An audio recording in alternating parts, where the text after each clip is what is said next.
नमस्कार, आप देख रहे हैं एनबी न्यूज़ 24x7 नीलम बोध के साथ। और आज है हम रोहिणी सेक्टर 25 के इस्कॉन टेम्पल में, जहां पर मेरे साथ में केशव मुरारी प्रभु जी हैं। उन्हीं से चर्चा करूंगी एक बहुत ही महत्वपूर्ण मुद्दे को लेकर जो आजकल सुर्खियों में बना हुआ है। जी हाँ, मैं बात कर रही हूँ ज्ञानव्यापी मस्जिद को लेकर। जिस तरह से हम देख रहे हैं ज्ञानव्यापी मस्जिद पर कहीं ना कहीं बहुत बड़ा बवाल आज पूरे देश में मचा हुआ है, यहाँ तक कि आज सुप्रीम कोर्ट तक भी उसमें इंक्लूड हो गया है। तो इसी विषय पर चर्चा करने के लिए आज मेरे साथ में गुरुजी है, उनसे जानना चाहूँगी गुरुजी इस मुद्दे को किस तरह से देख रहे हैं आप?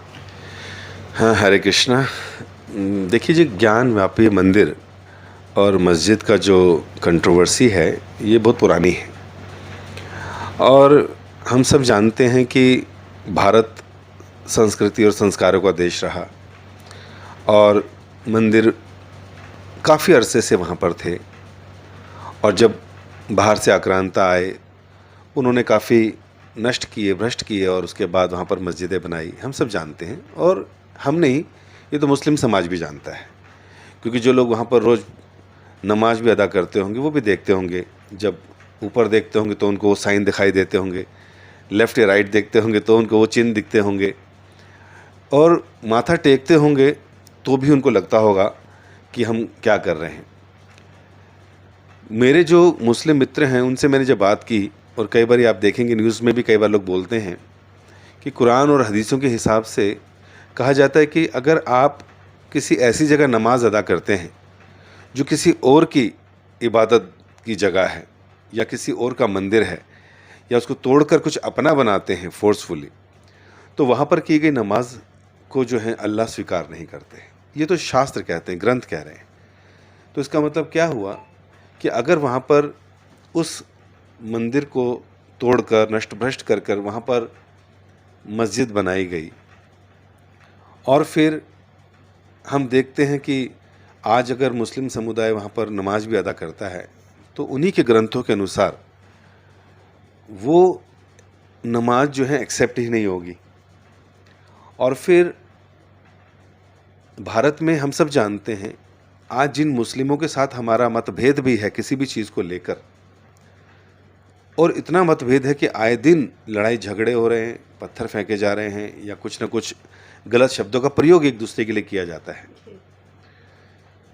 तो वास्तव में अगर 300-400 साल पहले जाएं तो इन सब के गोत्र, इन सब की जातियां वही निकलेंगी जो हमारी थी।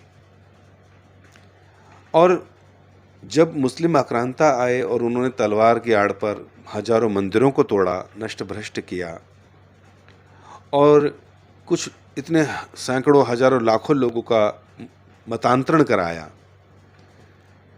तो हम यही देखते हैं कि तब से ही तो संसार में झगड़े बढ़ गए। भारतवर्ष में दो जातियां हो गई, एक दूसरे को देख नहीं पा रही, जबकि हैं एक ही परिवार के, खून एक ही है, डीएनए एक ही है, और सबके आराध्य भी एक ही थे। लेकिन धर्म परिवर्तन करने की वजह से ऐसी क्या कट्टरता आ गई, ऐसा क्या वैमनस्य बढ़ गया जिसकी वजह से आज एक दूसरे को देख नहीं पा रहे। लेकिन गुरुजी, बहुत सारे लोग ये भी दावा कर रहे हैं कि जिस तरह से हिंदुओं ने आज़ादी के 75 साल के बाद अपना दावा यहाँ पर प्रस्तुत किया है, तो इतना लेट क्यों? आई थिंक दावा तो पहले का था, लेकिन सुनवाई धीरे धीरे हो रही थी। और जो मैंने योगी जी का स्टेटमेंट भी सुना था, ये राम मंदिर के टाइम पर भी बोला गया था कि अगर मुस्लिम लोग, जहाँ उन्होंने 30-40 हज़ार जो है मंदिरों को तोड़कर उन्होंने अपनी जो है इबादत गृह बनाए, अगर 3 मुख्य जो है मंदिर, चाहे वो काशी हो और मथुरा का मंदिर हो और राम मंदिर हो, तो वो अगर सौहार्दपूर्ण माहौल को अच्छा करने के लिए भी हिंदुओं को वैसे ही दे दें, तो उससे क्या होता, हिंदुओं के हृदय में भी मुस्लिमों के प्रति और रिस्पेक्ट बढ़ जाती। और हमने कई बार सुना, न्यूज़ में पढ़ते हैं ना, कि एक मुस्लिम ने अपने गांव से इतनी ज़मीन मंदिर के लिए दी। जब ऐसे भी लोग समाज में हैं तो होना क्या चाहिए था कि अगर तो इन 4 जो मंदिर मुख्य हैं, जो मुख्य इबादत की जगह है हिंदुओं की, तो मेरे ख्याल से वो दे देनी चाहिए थी। और दूसरी बात, उनकी कुरान और हदीस ही कह रही है अगर हम दूसरे के मंदिरों को तोड़कर कुछ इबादत करते तो एक्सेप्ट नहीं होगी, तो इससे भी करना चाहिए था। और अगर आज 3 जगह मांगी जा रही हैं तो मुस्लिम पक्ष को चाहिए कि भाईचारा का वो करते हुए आसानी से दे दे। तो ये ज़्यादा अच्छा रहेगा समाज। लेकिन गुरुजी, लोग ये भी सवाल उठा रहे हैं कि जिस तरह से अयोध्या में जो बाबरी मस्जिद थी उसको तोड़कर भी तो हिंदुओं ने वहाँ पर राम मंदिर बनाया, तो क्या ये गलत नहीं है? देखिए, सब जानते हैं कि वहाँ पर जो ढांचा बना हुआ था वो कहीं ना कहीं उसके अंदर भी वही चिन्ह थे, कहीं ना कहीं वो मंदिर को तोड़ के ही बनाए गए थे। तो मैंने वही तो बोला ना, मुख्य 3 ही जगह मांग रहे हैं विनम्रता से, और विनम्रता से ही मुस्लिम लोगों को भी चाहिए कि वो भी उनको दे दें। तो उससे क्या होगा, एक बहुत बड़ा मैसेज जाएगा समाज में। आज मुस्लिमों के जो बच्चे हैं और हिंदुओं के जो बच्चे हैं, हम लोग जब बच्चे अपने पूर्वजों को देखते हैं तो देखते हैं मेरे पिताजी उनसे लड़ते थे, उनसे झगड़ते थे, वो हमारे साथ नहीं थे। हिंदू के सोचेंगे ये ऐसे थे वैसे थे।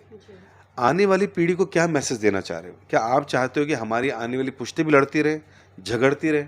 जी नहीं, ऐसे तो संसार में झगड़े रहेंगे। जी गुरुजी, लेकिन जब आज़ादी के बाद में कानून बना था तो कानून में स्पष्ट ये चीज़ें लिखी गई थी कि आज़ादी के बाद में जो भी ऐतिहासिक धरोहरें हैं उनको किसी भी तरह से छेड़ा छाड़ा नहीं जाएगा। लेकिन हम देख रहे हैं कि लगातार अब वही चीज़ें आ रही है और इसी चीज़ को लेकर अब आज 2 पक्ष कहीं ना कहीं आमने सामने हैं। देखिए, जो कानून का मामला है वो कानून से ही ठीक होगा।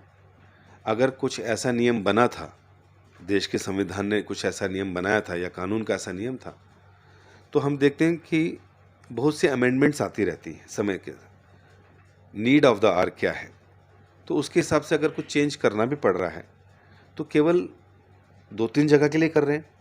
और अगर कानून से संबंधित चीज़ है तो फिर कानून ही देख लेगा उसके। इसलिए मुझे लगता है कि ये ज़ोर ज़बरदस्ती वाला काम नहीं है। ना तो हिंदुओं को जिंदाबाद मुर्दाबाद करके कुछ तोड़ना चाहिए, वहाँ पे बैठ जाना चाहिए, नहीं मुस्लिमों को ऐसा करना चाहिए। कानून सबकी सुन रहा है, सुप्रीम कोर्ट में है, अपना अपना पक्ष रखें। देश की सुप्रीम कोर्ट उसको भी देखेगी कि करना चाहिए था कि नहीं करना चाहिए था, या होना चाहिए कि नहीं। तो जिसके भी पक्ष में आएगा तो उसको स्वीकार कर लेना चाहिए। मुझे तो ये लगता है। जी गुरुजी, एक चीज़ और जानना चाहूँ, क्योंकि ये तो अभी 2 पक्षों की बात रही, लेकिन अभी हम देख रहे हैं कि तीसरा पक्ष भी इसमें निकल आया। जिस तरह से बौद्ध लोग हैं, अभी स्वामी प्रसाद मौर्य की जो स्टेटमेंट आई है कि अगर बात खुदाई की ही चल रही है कि यहाँ पर मंदिर था तो मंदिर से पहले भी खुदाई करा लेनी चाहिए। यहाँ पर बौद्ध विहार था, उनका ये दावा है कि यहाँ पर मंदिर के बाद भी खुदाई होनी चाहिए। देखिए, जब कई बारी राजनीति बीच में आती है ना, तो वो भी एक बहुत बड़ा कारण बढ़ता है वैमनस्य का। जी अगर जिनका आपने नाम लिया मौर्य जी का, वो कह रहे हैं कि और खुदाई करेंगे तो शायद कुछ बुद्ध के प्रतीक निकलेंगे, तो फिर वो होना चाहिए। देखिए, भारत देश ना विविधताओं का देश है। आप श्रीमद् भागवतम ग्रंथ उठाएंगे तो भागवतम में पहले स्कंद के 3रे अध्याय में भगवान के 22 अवतारों का वर्णन है। और 22 अवतारों में जब कलयुग के अवतार शुरू होते हैं तो सबसे पहला बुद्ध अवतार आता है भगवान का। और उसका क्या रीज़न था, क्यों आए थे, किन परिस्थितियों में आए थे और क्या चमत्कार उन्होंने दिखाए, ये भी हम जानते हैं। तो इस दृष्टि से ये देखना कि बुद्धिस्ट अलग हैं, हिंदू अलग हैं, ये भी एक संकीर्ण मानसिकता है। लोग इसको पॉलिटिकल यूज़ करते हैं और इसलिए उनको ये नहीं समझ आता कि एक ही के अवतार हैं। अलग अलग परिस्थितियों में अलग समय पर अलग अलग क्वालिफिकेशन के लोगों को धर्म समझाने के लिए भगवान अवतार लेते हैं। अगर मैं बोलूँगा बुद्धिस्ट जिंदाबाद तो बुद्धिस्ट यस जिंदाबाद, मैं बोलूँगा हिंदुज़म जिंदाबाद, सनातन धर्म जिंदाबाद, यस वो भी जिंदाबाद, क्योंकि भाई मेरा पूरा हाथ है, ये सारी उंगलियां मेरे लिए महत्वपूर्ण है। उसी प्रकार भगवान कहते हैं यदा यदा ही धर्मस्य ग्लानिर्भवति भारत, जब जब धर्म की हानि होती है तो मैं समय समय पर काल परिस्थिति के अनुसार अवतरित होकर फिर से धर्म की रक्षा करने हेतु आता हूँ। तो जब भगवान बुद्ध आए तो वो भी धर्म की रक्षा करने के लिए आए और नाना प्रकार के प्रयोजन को पूरा करते हुए उन्होंने अपना कार्य कर लिया। तो लोगों ने बुद्ध से प्रेरित होकर, शांति से प्रेरित होकर बुद्ध को अपनाया। लेकिन अगर मैं बोलूं बुद्धिज्म अलग है, ये अलग है, नहीं, सिद्धांत में, ज्ञान में थोड़े बहुत डिफरेंसेस हो सकते हैं, लेकिन ये सोचना कि ये कम्युनिटी अलग है तो फिर राजनीतिक लोग क्योंकि रोटियां सेकने लग जाएंगी। तू छोटा मैं बड़ा तू छोटा, लड़ाई करेंगे फिर। तो ये इस प्रकार की स्टेटमेंट्स लोगों को भ्रमित करने के लिए होती हैं। हमें तो विशाल हृदय दिखाना है और विशाल हृदय में सबका समावेश है। इसलिए कोई अगर ऐसा सोचता है, देखिए हमारा क्या मतलब है, आप अगर बुद्धिज़्म और हिंदुज़्म दोनों एक ही तो हैं, तो कल को अगर उनका भी मिलता है, कुछ ऐसा भी होता है, तो आइए ना, सबका समावेश है, आप भी आइए, आप भी दर्शन कीजिए, एक बुद्ध की प्रतिमा भी लगा देंगे, क्या दिक्कत है, ताकि सब लोगों को ब्रॉड माइंडेड होकर अपने आराध्य की सेवा करने का मौका मिले। ये हमारा विचार है पर्सनल, ऐसा नहीं है कि हम लोग इसको जो है ये कहने लगे जी इस्कॉन का पूरा विचार है, ये मेरा पर्सनल विचार है कि ऐसा भी किया जा सकता है। जी गुरुजी, ये भी जानना चाहूँगी क्योंकि जिस तरह से भारत का संविधान बात करता है वी द पीपल, हम सब भारतीय हैं, लेकिन आज हम देख रहे हैं कि भारतीयता को हम भुलाकर कहीं ना कहीं धर्म, क्षेत्र, भाषा, जाति में बंटकर देश में बहुत ही मतलब एक तरह से सांप्रदायिकता का माहौल खड़ा कर रहे हैं। तो क्या लगता है, क्या होना चाहिए आपके दृष्टिकोण से ताकि देश में एक भाईचारा बने रहे? देखिए, भाईचारा धर्म ही ला सकता है। धर्म की समझ जब कम होती है तब अधर्म बढ़ जाता है। धर्म जितना प्रेम सिखाता है, सद्भावना सिखाता है और शांति से रहना सिखाता है, उतना कुछ और कर ही नहीं सकता, कोई सिखा ही नहीं सकता।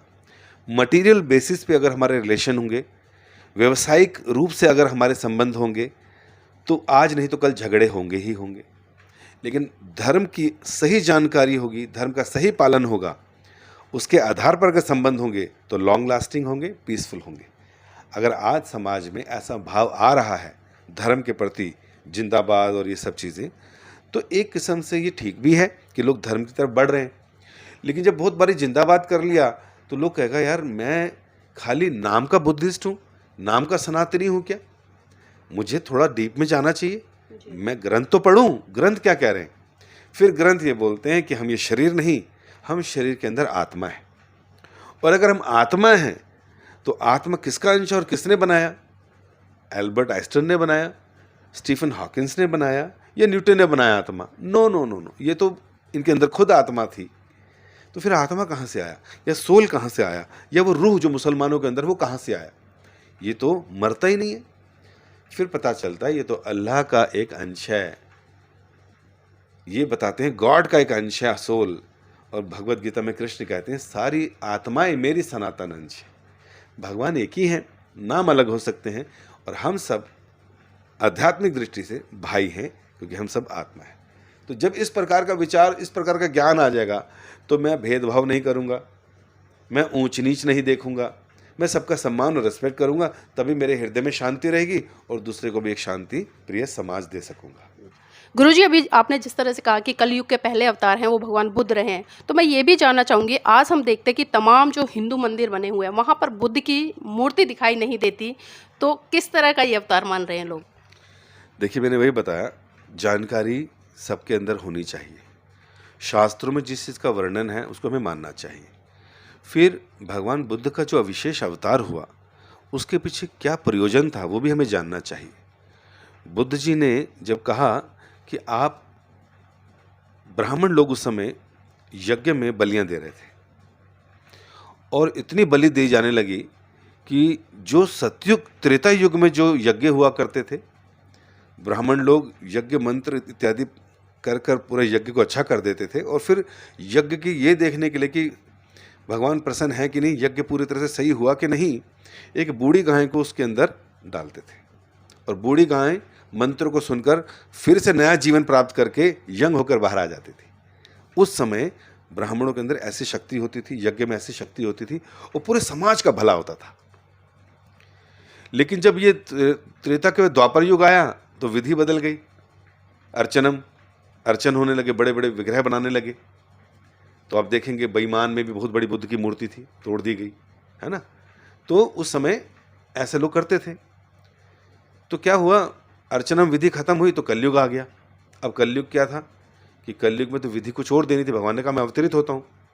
लेकिन हुआ क्या, उस समय समाज में जब ब्राह्मण लोग इस प्रकार दुरुपयोग कर रहे थे विधि का और यज्ञ में आहुतियाँ डाल रहे थे, जीवों को डाल रहे थे, तो उस समय भगवान बुद्ध का अवतार हुआ और भगवान बुद्ध ने उस समय जो चाहिए था वो किया।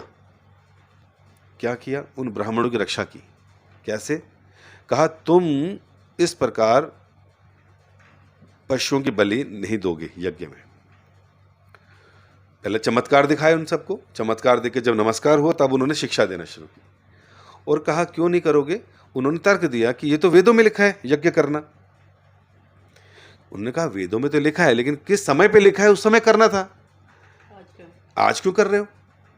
कहते लेकिन बलि देना तो वेदों में लिखा है। उन्होंने कहा बलि का एक प्रयोजन होता था यज्ञ को चेक करने के लिए, और बूढ़ी डालकर नहीं निकाल लेते थे, ऐसी शक्ति होती थी। लेकिन आज हम लोगों में इतनी शक्ति नहीं है, मंत्रोच्चारण में इतनी शुद्धता नहीं है, और फिर लोग मांसभक्षी होते जा रहे हैं, जिससे हमारी चेतना नीचे गिरेगी। तो उन्होंने कहा क्या करो, वेदों को मत मानो। जिन वेदों ने तुम्हें ये कहा कि यज्ञ करो, ऐसा तुम वेदों मत मानो, और बलियां मत दो। अहिंसा परमो धर्म, अहिंसा को ही परम धर्म मानो, क्योंकि इतनी हिंसा हो रही थी उस समय। अब अहिंसा मतलब नॉन वायलेंस, ये परम धर्म किसके लिए था? उस समय उन लोगों के लिए जो हिंसा कर रहे थे। इसका मतलब क्या हुआ? वैसे तो अहिंसा परम धर्म हो नहीं सकता, क्योंकि ये तो एक अच्छे भक्त की एक क्वालिटी है। ह्यूमिलिटी, हम्बलनेस, टॉलरेंस, बहुत सी क्वालिटी है, उसमें एक नॉन वायलेंस भी है। तो उसके अंदर बहुत सारे गुण होते हैं। परम धर्म ये नहीं हो सकता खाली। अगर परम धर्म केवल नॉन वायलेंस होता, ये तो किन के लिए था? उस समय के लोगों के लिए जो हिंसा कर रहे थे। और उन्होंने कहा शून्यवाद, एवरीथिंग बिकम्स जीरो। मरने के बाद तुम पुनर्जन्म ये सब भूल जाओ, सब जीरो हो जाता है। ऐसी शिक्षा देनी पड़ी उस समय, जो मूलतः अधिकांश लोग थे जो पथ भ्रमित हो रहे थे उनके लिए। लेकिन उस समय इतने लोगों को बुद्ध ने शांत बना दिया, सुशिक्षित बना दिया, कि सब लोग अहिंसा अहिंसा अहिंसा करने लगे। किसकी रक्षा की? उनसे गायों की रक्षा की, वैदिक मंत्रों की रक्षा की, उन ब्राह्मणों की रक्षा की, और अहिंसा का धर्म सिखाकर दुनिया को ये सिखाया कि हमें हिंसक नहीं होना चाहिए, अहिंसक होना चाहिए। तो कितने बड़े समाज को शिक्षा देकर बुद्ध ने ये काम करवा दिया। फिर और परफॉर्मर्स भी आए, रिफॉर्मर्स सॉरी, जैसे शंकराचार्य जी आए। उन्होंने फिर देखा जब सब शून्यवादी बनते जा रहे हैं, इससे आगे भी तो बढ़ाना है लोगों को, क्योंकि अगर हमने खाली ये बोल दिया कि अहिंसा ही अहिंसक रहो, तो फिर गति किससे मिलेगी, आगे कैसे बढ़ेगा व्यक्ति? तब उन्होंने कहा हम और भगवान एक हैं, हम जिस चीज़ के बने भगवान भी उस चीज़ के बने। तो इस तरह से शून्य के बाद एक का ज्ञान दिया कि एक है कोई जो सब कुछ चला रहा है। ये सारी भगवान की योजनाओं से होता है। उनके प्रतिनिधि या भगवान स्वयं आते हैं केवल इसीलिए कि समाज को सिखा सके कि बाहर कैसे निकलना है। फिर उन्होंने एकत्व की बात की। उसके बाद फिर और रिफॉर्मर्स आए, जैसे वल्लभाचार्य जी आए, रामानुजाचार्य जी आए। इन्होंने कहा द्वैतवाद एक नहीं है, दो है। दो मतलब भगवान भी एग्जिस्ट करते हैं और हम भी एग्जिस्ट करते हैं, हम ये दो हैं। तो इस तरह से हम उनके दास हैं, वो परम भगवान है। ये दो की शिक्षा दी। फिर जब 500 साल पहले स्वयं कृष्ण दोबारा आ गए चैतन्य महाप्रभु के रूप में, वही भागवत ग्रंथ जिसने कहा बुद्ध का अवतार होगा, जिसने कहा कि कल की अवतार होगा बाद में, जिसने कहा कि चैतन्य महाप्रभु अर्थात कृष्ण फिर से अवतरित हो जाएंगे चैतन्य महाप्रभु के रूप में, और कलयुग का जो युग धर्म होगा उसका ज्ञान देंगे। तो आज से 500 साल पहले वेस्ट बंगाल में कृष्ण एक भक्त के रूप में आते हैं और फिर वो शिक्षा देते हैं और भक्ति करने का सही सही मतलब बताते हैं। मंदिरों में जिस चीज़ को ज़्यादा पढ़ाया जाएगा, सिखाया जाएगा, समझाया जाएगा, लोग वही करेंगे। और 2500 साल पहले जब बुद्ध आए, उन्होंने अपना काम किया, लोग बड़े प्रभावित हो रहे, हिंसक बन गए। आज बुद्ध की टीचिंग चाइना में, जापान में, हर जगह फैल गई। जो फैला तो आज वहाँ मंदिर है। हम ये तो नहीं कह रहे कि नहीं जी, बुद्ध से पहले जो और अवतार आए थे उनकी मूर्तियाँ भी लगाओ। जिसका जैसा भाव, जिसकी जैसी श्रद्धा, वो उसको वहाँ विकसित करे। अगर हमारे देश में बुद्ध के बहुत अधिक भक्त बन जाते हैं तो आप बनाइए ना, मंदिर बनाइए। जैसे हम लोग इस्कॉन आज भगवान कृष्ण की भक्ति करते हैं, चैतन्य महाप्रभु की भक्ति करते हैं। हम तो किसी मंदिर में जाके नहीं बोलेंगे भैया आप चैतन्य महाप्रभु की मूर्ति लगाओ, वो हमारी क्यों मानेंगे। हमने खुद ही प्रचार करना शुरू किया, लोग बढ़ गए तो उन्होंने कहा चैतन्य महाप्रभु की होनी चाहिए। तो हमारे मंदिर में चैतन्य महाप्रभु की होती है, कृष्ण की होती है। प्रचार का उद्देश्य है आत्मशुद्धि और ऐसी नज़र जिससे कि मैं प्रेम भाव और सद्भावना बढ़ा सकूं और भगवान के करीब जा सकूं। गुरुजी, अभी जिस तरह से आपने कहा कि जो भगवान बुद्ध है वो कलयुग के प्रथम अवतार रहे हैं, ये आपने स्वीकार किया है। अगर उस दृष्टि से देखें, क्योंकि जो बौद्ध लोग हैं वो इसको डिनाई करते हैं कि भगवान बुद्ध किसी का भी अवतार नहीं रहे हैं, इसलिए वो बुद्ध के अलावा किसी की मूर्ति अपने मंदिरों में नहीं लगाते हैं। लेकिन आपने भी कहा है, और जिस तरह से हिंदू लोग भी कहते हैं कलयुग के प्रथम अवतार रहे हैं, तो हिंदुओं के तमाम मंदिरों में बुद्ध की मूर्ति होनी चाहिए आपके दृष्टिकोण से? मैंने वही बताया ना, जैसे जैसे लोगों का भाव बढ़ेगा तो वो लोग उसको करेंगे। अगर आपके अंदर हृदय में बुद्ध जी के प्रति भाव है, आपको कोई मना नहीं कर सकता, आप जाइए बुद्ध की मूर्ति लाइए, घर में इंस्टॉल कराइए, उनकी वर्शिप कीजिए। और हमने बताया हमारा सिद्धांत चैतन्य महाप्रभु से चला आ रहा है, उनकी शिक्षाओं के अनुसार हमने उनको पूरी तरह से अपनाया है। तो जो शिक्षा उन्होंने दी, हम उनकी शिक्षा के अनुसार गुरु परंपरा को समाप्त नहीं किया। उनके गुरु ने जिनको दीक्षा दी, उन्होंने जिनको दीक्षा दी, उन्होंने जिनको दीक्षा दी, ऐसी गुरु परंपरा अभी तक चली आ रही है। तो जो शिक्षा हमें प्राप्त हुई है, हम उसका सेवन करते हुए वो चीज़ कर रहे हैं। और इस तरह से हमारे पीछे उद्देश्य यही है इसका कि हम लोग भगवान के उस अवतार को, जैसे बोलते हैं ना, भगवान कृष्ण गीता में कहते हैं अहम सर्वस्य प्रभवो मतः सर्वे प्रवर्तते, मैं समस्त भौतिक और आध्यात्मिक जगतों का कारण हूँ, और जितने भी प्रकार के अवतार हैं ये सब मैं लेता हूँ। अब 22 अवतार तो भागवत में बताए, 24 अवतार अंत में बताए, इसके अलावा भगवान के अनगिनत अवतार हैं। अगर मैं हर अवतार की दृष्टि से हर अवतार के पास जाऊं और मंदिर में मूर्तियां रखना शुरू कर दूं तो मुझे लगता है जगह कम पड़ जाएगी। जबकि बुद्धिमानी इसमें है कि हमारा मेन प्रसंग क्या है, क्या आपको चाहिए। तो शास्त्र कह रहे हैं, जैसे नारद जी ने बड़ा सुंदर श्लोक बोला, यथा तरोर मूले निषेचनेन त्रितम तृप्तन्ति तत्भुज उपशाखा प्राणो प्रहत्राच सथेन्द्रियाणा।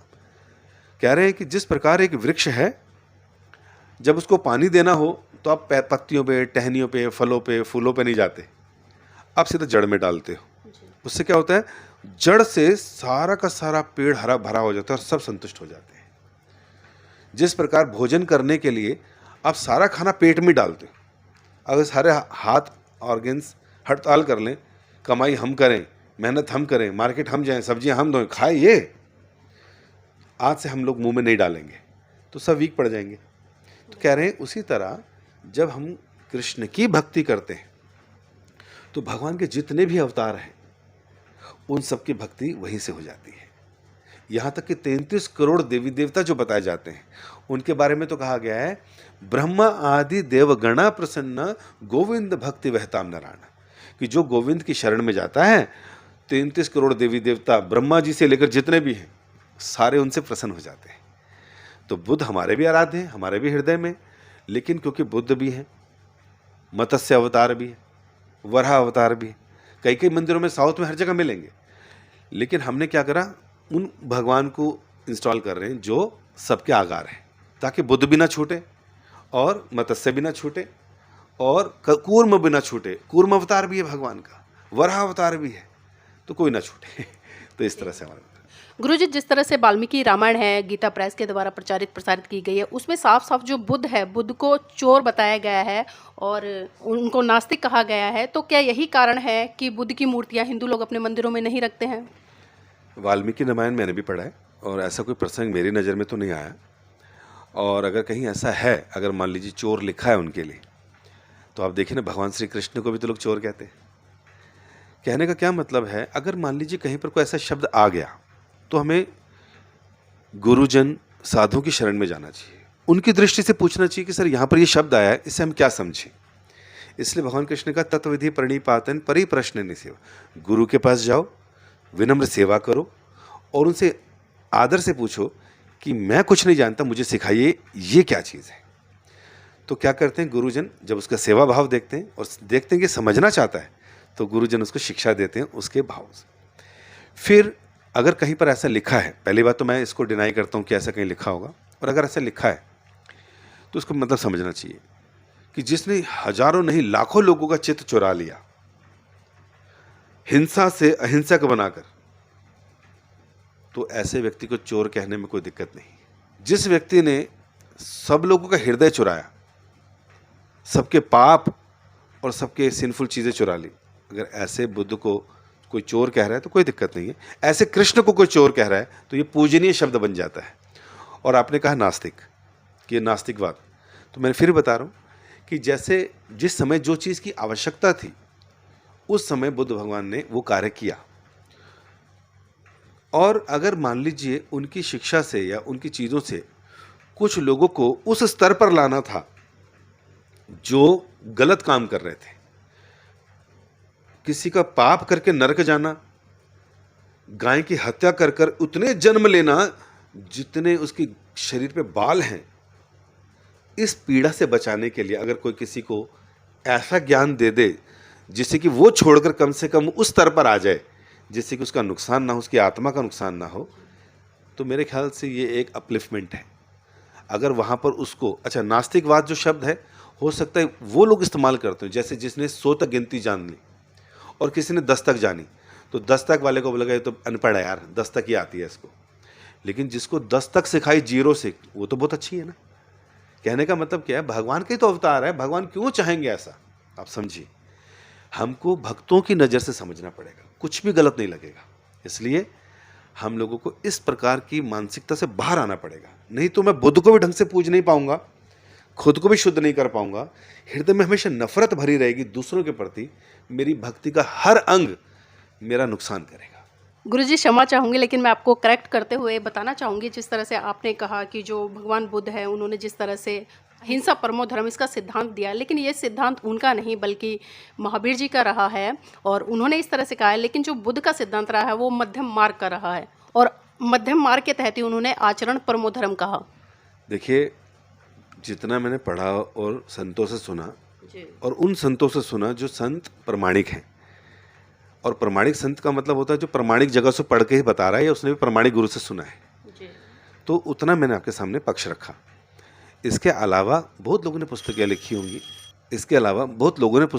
होंगी, कहीं पर कुछ लिखा होगा, कहीं पर कुछ लिखा होगा, या जो बुद्ध की शिक्षा है वो निश्चित रूप से जब भगवान आ रहे हैं तो गलत शिक्षा तो देंगे ही नहीं ना जी। तो उसमें कुछ हो सकता है कि कुछ वाद विवाद हो, कुछ हो, लेकिन इसको अधिक पढ़ने के बाद ही मैं कुछ इस पर टीका टिप्पणी कर पाऊंगा। अन्यथा हमारी ओर से ऐसा कोई वो नहीं है, जितना मैंने कहा सुना और जितना पढ़ा प्रमाणिक जगह से वो मैंने बताया, अन्यथा ऐसी कोई दिक्कत नहीं। बहुत बहुत साधुवाद गुरुजी आज की इस महत्वपूर्ण चर्चा में हमारे साथ जुड़ने के लिए। और मैं अपने सभी व्यूवर से चाहूँगी कि अगर आपको ये वीडियो पसंद आए तो आप इसको लाइक कीजिएगा, शेयर कीजिएगा, और एक रिक्वेस्ट और करूँगी कि जितने भी आप कमेंट करें तो प्लीज़ शालीनता और सभ्यता से ज़रूर करें।